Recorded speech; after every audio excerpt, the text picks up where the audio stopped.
В результате напряженных размышлений и наблюдений за реалиями советской действительности он преодолел путь от благополучного советского генерала, прошедшего войну, до яростного оппозиционера советского режима.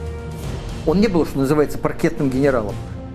Может ли так защищать народ, которого он не знал? Это ж не каждый человек мог к нам отнестись вот с такой душой, чтобы помочь татарам вернуться на родину.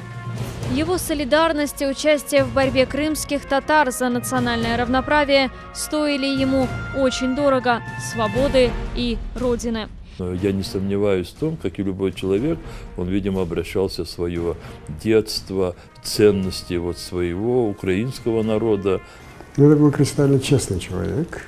К 110-й годовщине со дня рождения смотрите новый многосерийный фильм Гульнары Бекировой «Генерал-правозащитник Петро Григоренко». Первая серия в воскресенье, 15 октября в 18:00 на телеканале АТР.